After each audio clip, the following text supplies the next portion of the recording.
앞에 올려드립니다. 오늘 함께 은혜 나눌 말씀은 요한복음 14장 말씀입니다.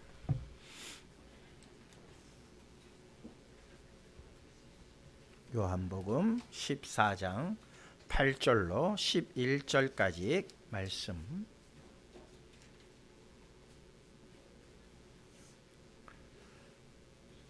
신약 성경, 제가 가지고 있는 성경은 172쪽이 되겠습니다. 요한복음 14장 8절부터 11절까지 말씀입니다.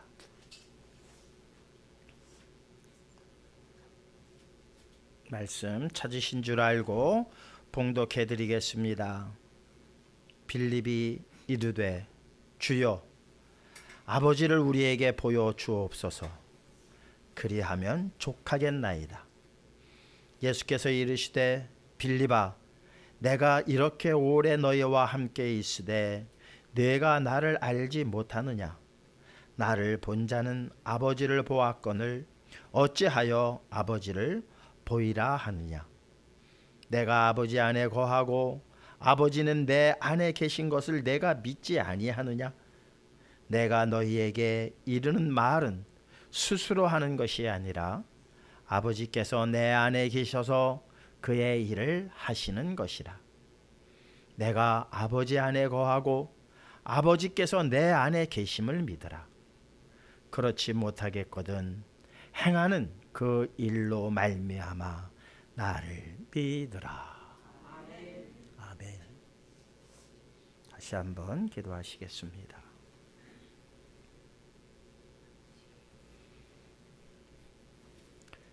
세상이 아무리 어두워도 저희 마음속에는 진리의 빛이 있습니다. 우리가 가야 할 길을 분명히 알게 하시고 그 길을 비춰주심을 감사드립니다.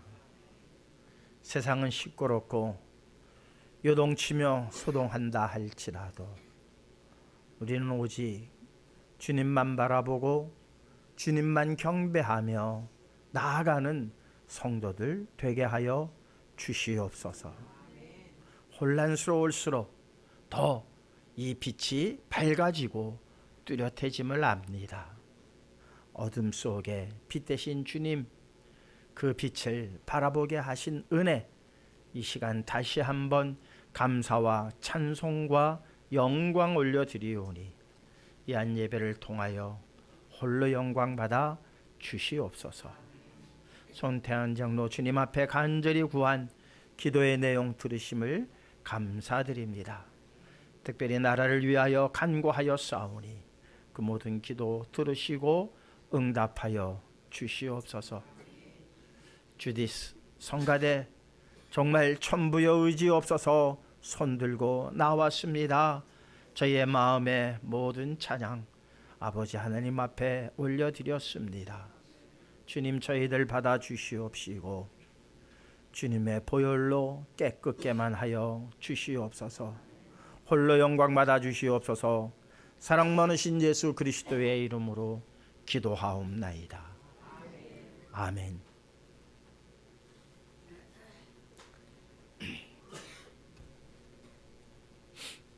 오늘 우리 주디스 성가대 가운데 김재봉 권사님이 빨간 옷을 입고 딱 쓰셔가지고 아주 그냥 포인트가 잘 맞았어요. 제가 이 말씀을 드리는 이유는 이거예요. 저 빨간색이 정말 빨간색일까? 하는 그런 질문을 드려보려고 하는 거예요. 빨간색이 우리가 다 지금 빨간색이라고 하죠. 저 빨간색이 정말 빨간색일까? 하는 질문을 드리는 거예요. 뭐 철학적 질문일 수도 있고요. 좀 본질적인 질문이기도 해요. 정말 저게 본질적으로 빨간색이냐? 우리 눈에 그렇게 비치는 것이냐? 태양으로부터 광선이 지구로 쭉 들어옵니다. 그래서 우리가 프리즘을 딱 거치면은 어떻게 되죠? 이 프리즘에 의해서 그 광선이 꺾이면서 이쪽에 뭐가 나와요? 무지개색이 쭉 비춰져요. 그것을 우리가 가시광선이라고 그래요. 그 가시광선 안에서 우리가 모든 사물을 보고 색을 이건 무슨 색이다 무슨 색이다 그렇게 말하는 거예요. 그러나 이 빛은 가시광선만 있는 게 아니죠. 네. 바로 빨간색 밖으로는 우리는 적외선이라고 그러고 보라색 이쪽으로는 자외선이라고 그래요. 그것은 우리 눈에 보이지 않는 광선입니다. 그 외에도 X선, 감마선 등 많은 그 광선의 종류, 종류라기보다는 파장이라는 게 있습니다. 우리가 보는 빨간색, 가시광선이 쭉 들어와서 다른 색깔은 다 흡수하고 빨간색만 반사하는 거예요. 그래서 우리가 빨간색이다 그러는 거예요. 원래 빨간색이 아니에요. 다른 색은 다 흡수해버리고 무슨 색만 반사를 해요? 빨간색만 반사하는 거예요. 그래서 우리 눈에는 빨간색이 반사되어서 빨간색인 것이지 본질적으로 빨간색이 아니라는 거예요. 저 빨간색을 자외선으로 이렇게 카메라로 들여다보면 빨간색으로 보이지를 않아요. 밝다, 어둡다로만 보여요. 밝은 색이냐 어두운 색이냐. 가시광선이 투과하지 못하는 데를 우리는 특수 카메라로, 특히 군인들이 쓰죠. 건물 안에 어떤 사람들이 누가 있느냐 이런 것들을 발견하기 위해서는 열 추적선 이런 것들이에요. 이제 그런 안경이나 카메라를 장착을 해서 보게 되어지면 그 안에 어떤 형체들이 움직이죠. 그것은 열에 의한 그 감지를 해내는 거예요. 사람의 몸에는 열이 있기 때문에 열을 많이 내는 데는 좀 밝은 색으로 나오고 열이 발생하지 않는 데는 그냥 까만색으로 나와요. 이렇게 우리가 보는 이 모든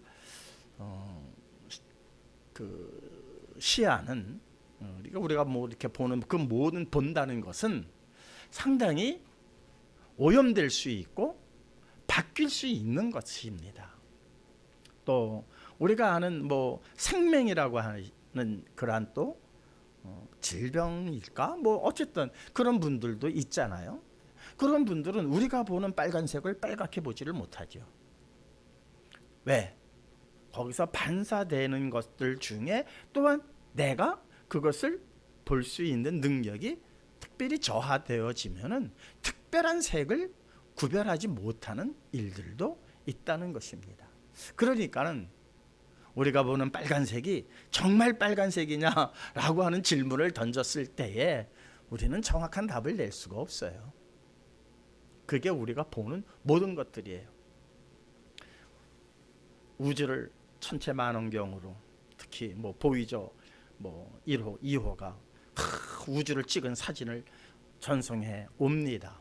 그것을 우리가 봅니다. 그것이 우주의 색깔일까? 그건 전혀 아닙니다. 보정을 한 거예요. 우리 가시광선 안에서 구별할 수 있도록 보정을 한 거예요. 그래서 이거 무지무지하게 휘황찬란하네, 아름답네. 아니에요. 실질적인 색깔이 그게 아니에요. 그것은 보정을 거친, 그래서 우리가 식별할 수 있도록 그렇게 보정한 사진이 바로 우주의 칼라입니다. 그러니까 실질적으로 나가서 보게 되어지면 그 칼라는 아니라고 하는 것이 그건 과학자들이 이야기해 주는 내용들입니다. 이처럼 우리가 보는 것들, 그것이 전부가 아니라는 것을 말씀드리고자 하는 거예요. 우리가 보지 아니한다 할지라도 분명히 있는 것들이 있다는 거예요. 근데 우리는 보이는 것이 전부인 줄 알아요. 안 보이면 없다라고 생각을 해요. 그게 잘못된 생각이라는 거예요. 보이지 않아도 있는 것이 분명히 있다.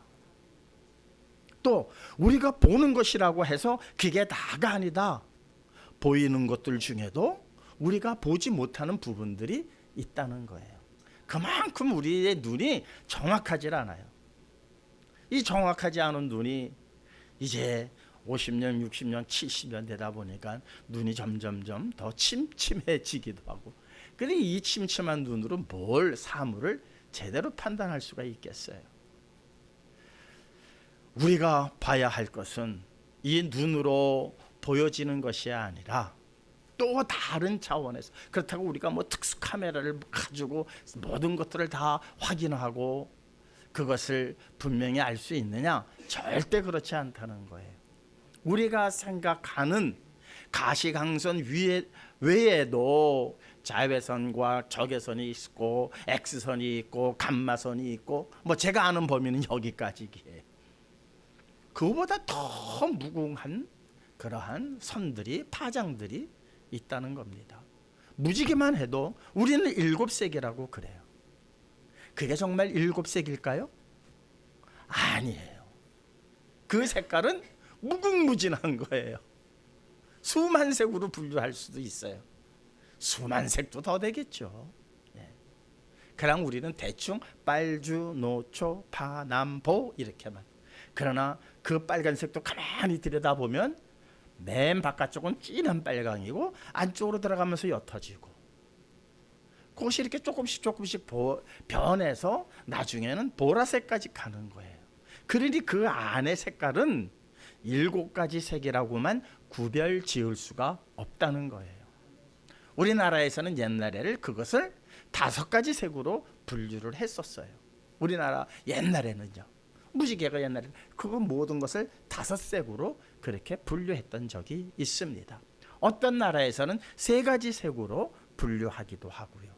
좀 더 많이 분류하는 나라에서는 12가지 색이다라고 분류하는데, 요즘은 대부분 그냥 그것을 무지개 7색이다라고 그렇게 그냥 통일을 시키는 것이에요.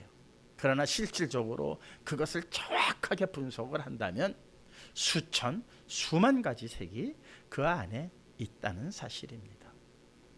이처럼 우리가 보는 이 시야는 정확한 사물을 판단하고 그 사물의 본질을 깨달을 수 있는 눈이냐? 절대 그렇지 않다는 거예요. 절대로 그렇지 않다는 거예요. 그런 면에서 오늘 빌립이라고 하는 제자가 예수님께 선생님, 우리에게 하나님을 좀 보여주시면 안 되겠습니까? 라는 질문을 던진 거예요. 하나님 보고 싶지 않으세요? 감히 뭐 이렇게 생각하시는 분들도 있겠지만, 하나님 한번 봤으면 좋겠다 하는 생각도 가지게 돼요.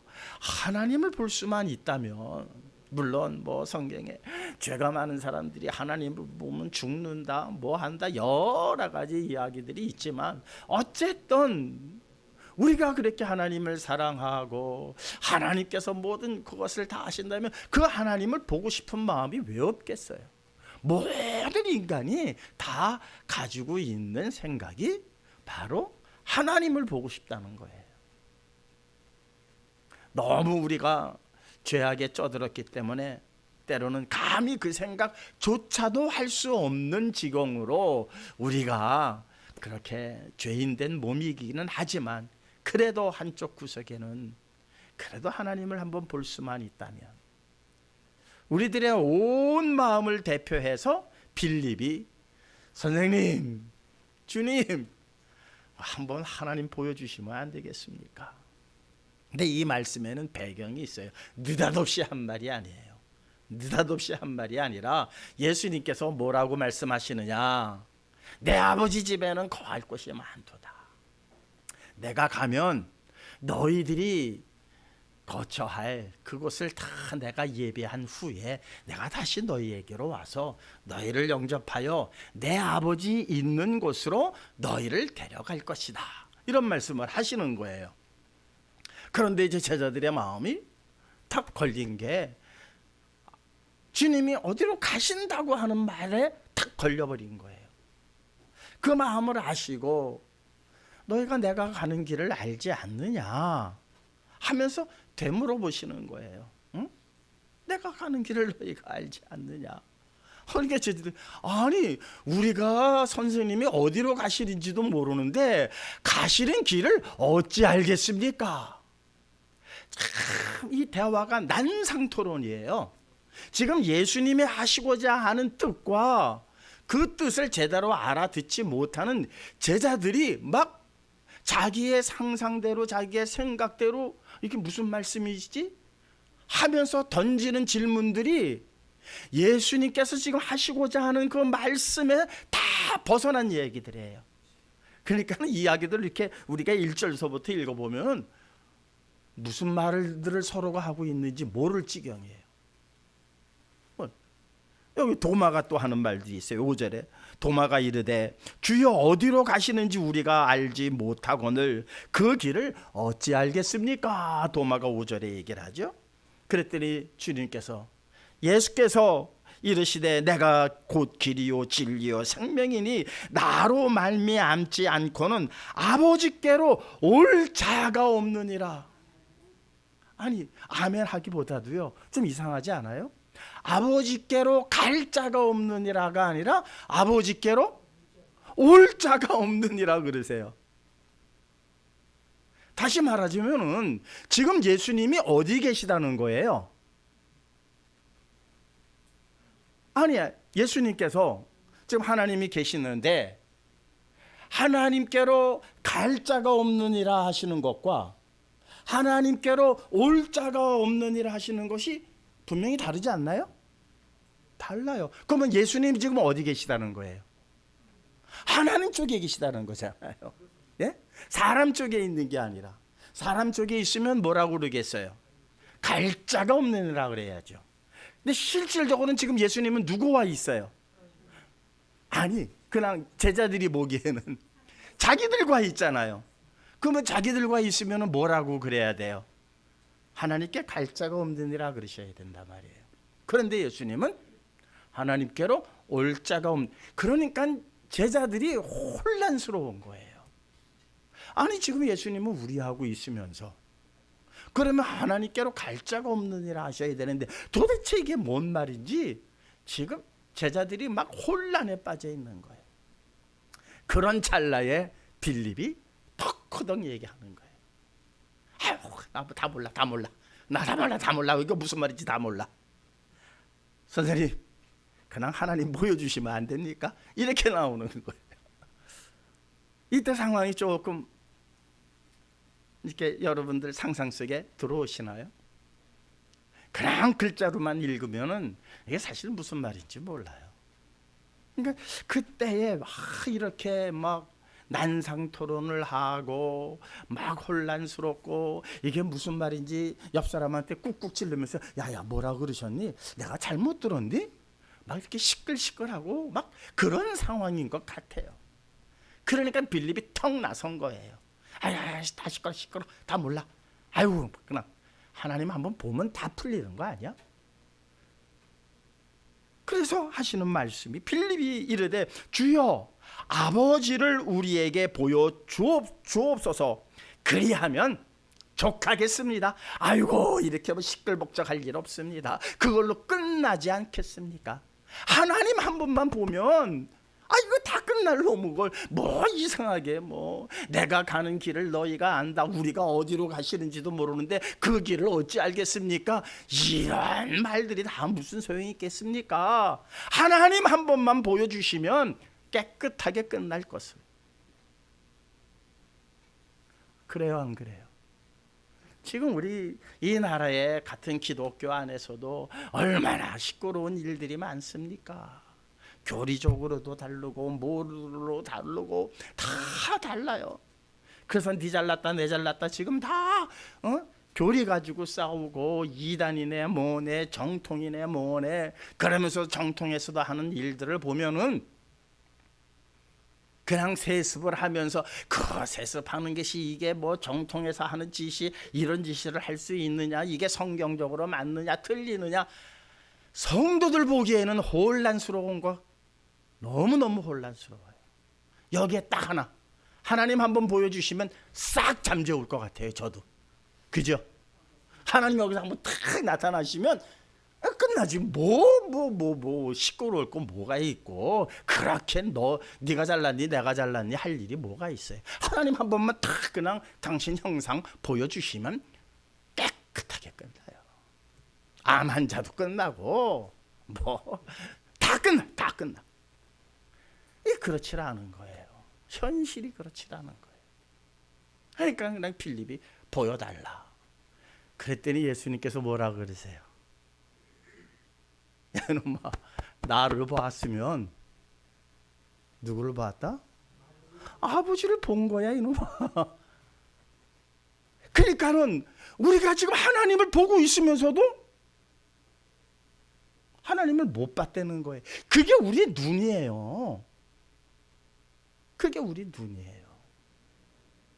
지금 우리의 신앙의 모습, 우리 인간이 가지고 있는 한계, 내가 보는 것이 다인 줄만 아는 그 잘못된 판단, 이런 사람들이 지금 우리 다 모여가지고 하나님을 믿겠다라고 지금 이 자리에 앉아서 예배를 드리는 거예요. 그러니까 각양각색의 사람들이 다 모여 있어요.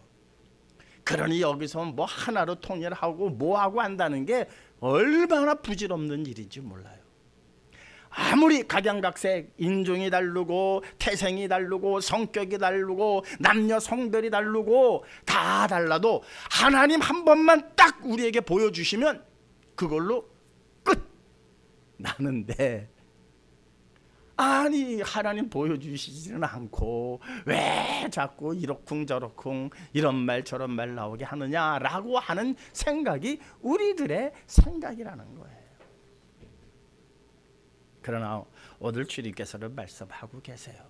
야, 나를 본 것이 하나님을 본 거야.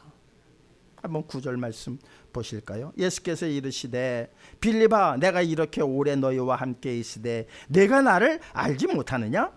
나를 본 자는 아버지를 보았거늘 어찌하여 아버지를 보이랴 하느냐? 이미 제자들은 하나님을 본 사람들이에요. 하나님을 본 사람들이에요.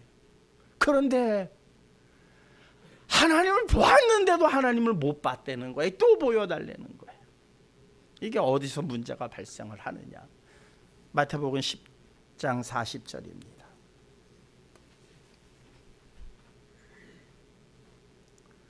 함께 읽을까요? 너희를 영접하는 자는 나를 영접하는 것이요, 나를 영접하는 자는 나를 보내신 이를 영접하는 것이니라. 얼마나 중요한 말씀인지 몰라요. 너희를 영접하는 자는 나를 영접한다. 사랑하는 성도 여러분, 이 말씀에 곡해가 있고 이 말씀에 잘못 이해가 있고 해서 지금 이 기독교가 얼마나 혼란한지 몰라요. 나를 영접한 것이 내가 하나님인 줄 아는 사람들이 생겨났어요. 여러분, 그냥 쉽게 얘기해서 여러분이 저를 영접하는 것은 나를 영접하는 게 아니라 누구를 영접하는 것이 되어야 해요? 예수님을 영접하는 것이 되어야 해요. 그런데 나를 영접하니까 내가 예수인 줄 알아? 이건 다른 거예요. 이건 다른 거예요. 지금 기독교에서 이런 일들이 얼마나 일어나고 있는지 몰라요. 이런 일들이 여러분들이 저를 영접하고 주의 목자로 영접하는 것은 나를 영접하는 것이 아니라 누구를 영접하는 것이라? 예수님을 영접하는 것이다. 예수님을 영접하는 것은 또 누구를 영접하는 거다? 예수님을 보내신 그 아버지 하나님을 영접하는 것이다. 이게 그러니까는 문자적으로 보고 그냥 하면 아무것도 아닌데 그 내용을 제가 말씀을 드렸습니다. 예. 아버지께로 올 자가 없느니라, 아무 생각 없이 우리가 읽었어요. 그러니까 예수님의 위치가 달라지는 거예요.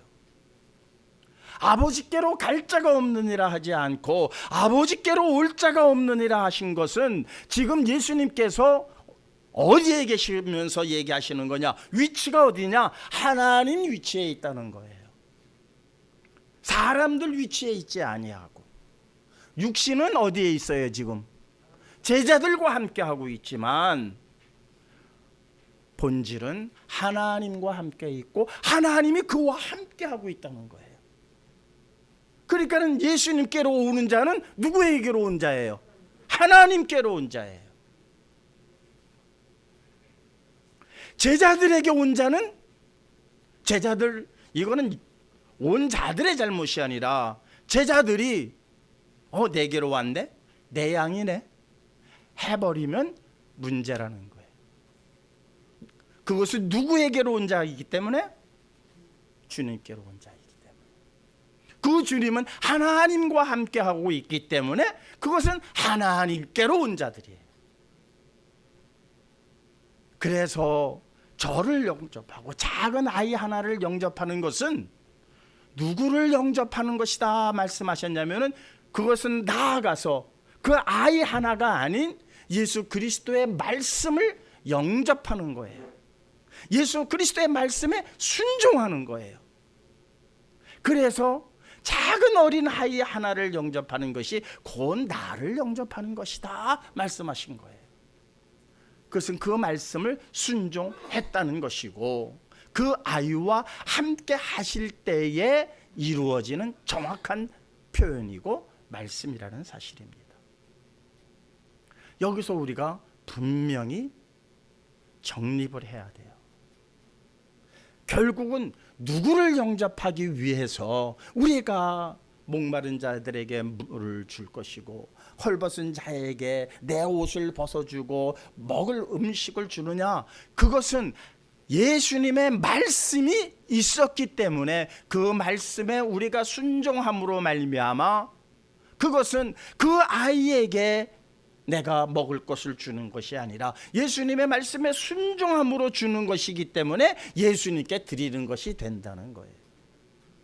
세상에서는 그렇지 않고 봉사하는 사람들이 많이 있죠. 그 원리를 가지고 봉사하는 것이 아니라 우리 봉사단체는 이러한 일을 합니다 하고 자랑하기 위해서 무료 급식하는 데가 있어요.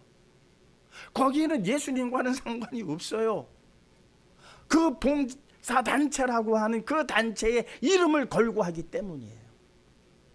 무조건 배려하고 무조건 섬긴다고 해서 다 되는 게 아니라 내가 이 일을 하는 이유가 어디에 있느냐를 분명한 목적의식이, 그 목적의식을 갖고 그 일을 행할 때에 그 일의 목적이 무엇이었느냐가 분명히 드러난다는 사실입니다. 어쨌든 사람들은 하나님을 보기를 원해요. 하나님께로 나아가기를 원해요. 하나님이 늘 그들과 함께 있었음에도 불구하고 그들은 하나님이 우리와 함께 하지 못한다라고 생각을 하고 늘 눈에 보이는 하나님을 만들어내려고 했고 눈에 보이는 하나님을 우리에게 보여달라고 지금 조르는 거예요. 그 일이 바로 출애굽 당시에 일어났던 일이에요. 모세가 시내산에 올랐습니다. 하나님의 명령을 따라 올랐어요. 조금 시간이 오래 걸렸죠. 그 새를 못 참고 백성들이 아우성을 칩니다. 우리를 인도하던, 눈에 보이던 인도자 모세가 지금 안 보인다. 그러니 아론에게 하는 말이에요. 야, 우리를 인도하는 인도자를 우리에게 빨리 보여줘라. 아론이 그냥 급급해가지고 금고리 귀고리를 다 내놓으라고 그래가지고 그걸 가지고 뭘 만들어요? 금송아지를 만들어요. 그 금송아지를 만들고 한 말이 바로 이겁니다. 출애굽기 32장 4절에서 6절의 말씀입니다. 함께 읽겠습니다. 아론이 그들에게 손에서 금고리를 받아 부어서 조각칼로 새겨 형상을 만드니 그들이 말하되 이스라엘아, 이는 너희를 애굽 땅에서 인도하여 낸 너희의 신이로다 하는지라. 아론이 보고 그 앞에 제단을 쌓고 이에 아론이 공포하여 이르되 내일은 여호와의 절이리니라 하니 이튿날에 그들이 일찍이 일어나 번제를 드리며 화목제를 드리고 백성이 앉아서 먹고 마시며 일어나서 뛰놀더라. 제대로 화목제도 드려보지 못하고 번제도 드리지 못했던 그들이 금송아지가 딱 만들어주는 순간 화목제와 번제를 드리고 그 앞에서 뛰노는 모습을 한번 상상을 해보세요. 하나님이 그것을 보시고 진노를 하세요. 그런데 아론이 한 말이 뭐냐?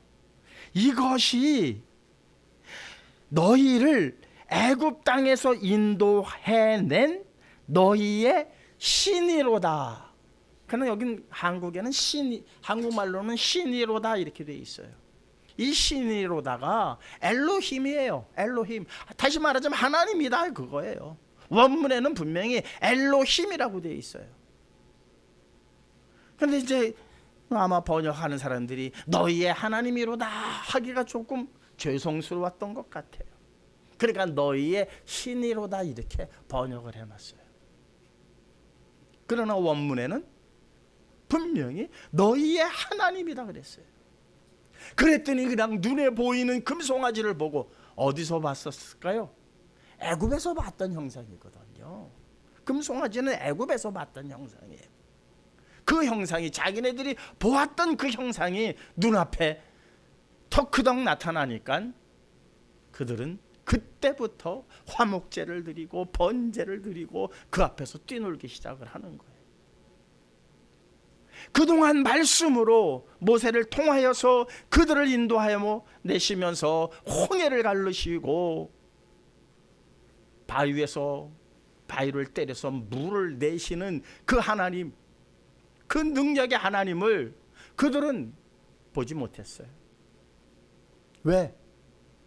모세를 영접하지 않았으니까. 모세? 지금 당장 어쩔 수 없이 그들을 따라는 가지만 모세가 그렇게 그들의 마음에 쏙 들었던 게 아니에요.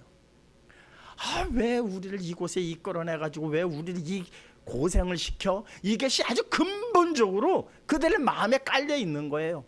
지금 어쩔 수 없이 모세가 그냥 홍해를 가르니까 놀래서 지금 홍해를 그냥 가로지르고 넘어왔지만 그런 것 아랑곳 하지 않고 이 안에 그들이 순수했더라면 홍해가 갈라졌는데 왜 모세의 말을 안 따랐겠습니까? 그런데 그들의 마음 속에는 모세를 의심하고 있는 마음이 여전히 있기 때문에 홍해를 갈랐음에도 불구하고 그들은 모세를 통하여 말씀하시는 하나님을 보지 못했다는 거예요. 그냥 사람의 말로만 생각을 한 거예요. 그제서야 금송아지 하나를 내보이니 이것이 우리를 애굽에서 인도해낸 하나님이다 그러면서 그 앞에서 뛰노는 모습을 상상을 해보세요. 말씀으로 그들을 인도하셨고 말씀으로 홍해를 가르셨고 말씀으로 바위를 쳐서 생수를 솟게 하시고 말씀으로 하늘에서 만나를 내리셨고 말씀으로 메추라기를 보내시어서 그들의 육신의 배고픔을 해결해 주셨음에도 불구하고 그들은 여전히 말씀으로 역사하시는 하나님을 보지 못하고 뭘 보여달라? 눈에 보이는 하나님을 보여달라는 거예요. 눈에 보이는 하나님을.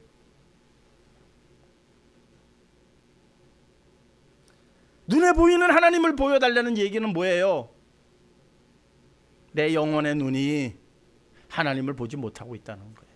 내 영혼의 눈이. 그래서 오신 분이 누구예요? 그래 내가 보여주마. 하나님께서 작정을 하셨어요. 그래서 말씀이 육신이 되어 오셨잖아요. 2000년 전에 말씀이 육신이 되어 이 땅에 오셨어요. 그런데 요한복음 1장 11절입니다. 함께 읽겠습니다. 자기 땅에 오매 자기 백성이 영접하지 아니하였으나 14절에 보면 말씀이 육신이 되어 우리 가운데 거하심에 그의 영광을 보니 아버지 독생자의 영광이요 은혜와 진리가 충만하더라. 그럼에도 불구하고 그 말씀이 육신이 되어 이 땅에 오셨음에도 그들이 영접지 아니하였다 그랬어요. 이게 유대인들이에요. 선택된 유대인이 이 정도라면 우리들이 어찌 그 예수 그리스도를 온전히 영접할 수가 있겠습니까? 이거 기적이에요. 우리가 예수 그리스도를 영접한다는 거, 우리 조상이 홍해를 가르고 나오기를 했습니까? 우리 조상이 만나를 먹어보기를 했습니까? 우리 조상이 반석을 쳐서 깨뜨리셔서 샘물이 솟게 하시는 그 능력을 경험했습니까? 전혀 다른 저 이스라엘의 유대인들의 조상이 한 그 모든 일들을 우리가 하나님이 하신 일이라 믿고 그분께서 말씀이 육신이 되어 이 땅에 오신 그 사실을 믿고 그분을 나의 주로 영접하는 이 놀라운 일, 안진뱅이가 일어나는 것보다 더 놀라운 기적 아닙니까? 죽은 자가 살아나는 그 기적보다도 이거보다 더 놀라울 일이 어디 있습니까? 세상에 기적 이런 기적이 어디 있냐고요. 그런데도 여전히 하나님을 보여달라는 것은 내 마음 한구석에 뭐가 있는 거예요? 아직도 의심의 불씨가 있는 거예요. 의심의 불씨가. 그래서 예수님께서는 말씀하십니다. 마음이 청결한 자는 복이 있나니 저들이 하나님을 볼 것임이니라. 마음이 청결한 자는 복이 있나니 저들이 하나님을 볼 것이다. 하나님을 보여달라고요? 예. 아니 지금 하나님이 여기 계세요. 그런데 우리가 못 봐요. 왜 못 봅니까? 마음이 청결하지 못하기 때문에. 뭔가 한 구석에 의심의 덩어리가 하나가 떡끄덕 남아 있으니 하나님을 볼래야 볼 수가 없는 거예요. 이게 오늘 우리의 현실이라는 사실입니다. 그런데 그 하나님을 본 사람들이 있어요. 온 인류가 아무도 못 봤다고 그러면 뭐 그건 할 말 없죠. 근데 본 사람이 있다니까요. 2000년 전 말씀이 육신이 되어 이 땅에 오셨을 때에 누가 봤습니까? 동방박사 세 사람이 봤어요. 하늘의 별을 보고 한치의 의심도 없이 그는 한 왕이 태어나셨다. 가서 경배하자. 그리고 그 밤하늘의 별만 의지해서 온 사람들이 있어요. 그리고 그것도 뭐 대단한 데 있습니까?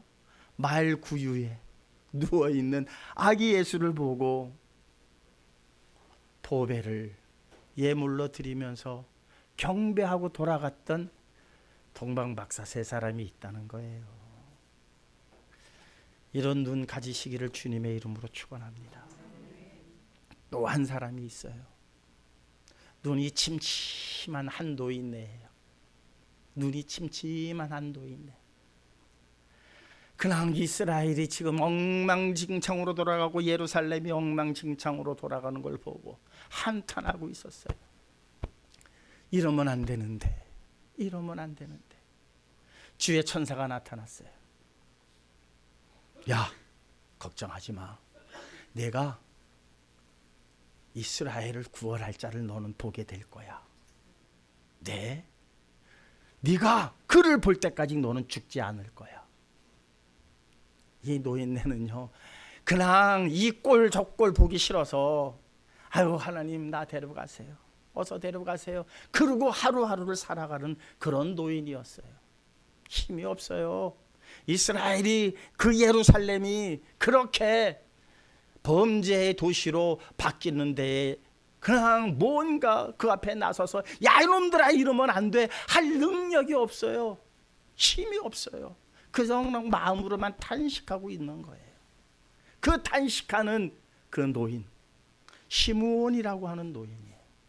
그 노인에게 천사가 나타나서 내가 이스라엘의 구원을 보리라.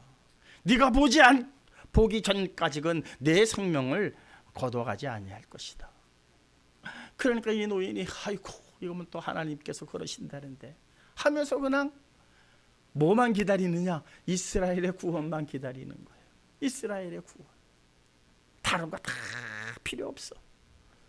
빨리 난 하나님 품에 안겨야 되는데 이스라엘의 구원을 내가 보지 않고는 하나님께서 내 생명을 안 걷어 가신다니 어서 속히 그 하나님의 구원을 볼 날만 기다리는 거예요. 그러던 어느 날 성전에 이렇게 물끄러미 앉아 있는 거예요. 예루살렘의 범죄를 보면서 탄식하면서 앉아 있는 거예요. 이놈의 세상 언제 망하려고 이러나? 이놈의 세상 왜 이렇게 돌아가나? 이놈의 세상. 그런데 요셉하고 마리아가 강보에 예수 그리스도를 안고 난지 8일 만에 해야 하는 예법이 있어요. 그 예를 하기 위해서 아기 예수를 품 안에 안고 올라와요. 그 시므온이 이렇게 봤어요. 화들짝 놀랍니다. 화들짝 놀래요. 누가복음 2장 28절 30절입니다. 함께 읽겠습니다. 시므온이 아기를 안고 하나님을 찬송하여 이르되 주제여 이제는 말씀하신 대로 종을 평안히 놓아 주시는도다. 내 눈이 주의 구원을 보았사오니. 이거 그냥 시므온이 아기를 안고 하나님을 찬송하여 이르되 주제여 이제는 말씀하신 대로 종을 평안히 놓아 주시는도다. 내 눈이 주의 구원을 보았사오니. 이렇게 읽으면 안 돼요. 이렇게 읽으면 안 돼요. 시므온이 아기를 안고 하나님을 찬송하여 이르되 주제여 하나님이시여 이제 말씀하신 대로 종을 평안히 놓아주소서. 내가 주의 구원을 보았습니다. 내가 주의 구원을 보았습니다. 아니 그 핏덩어리 난지 8일 되면 우리 아시잖아요. 8일 된 그 형체를 아시잖아요.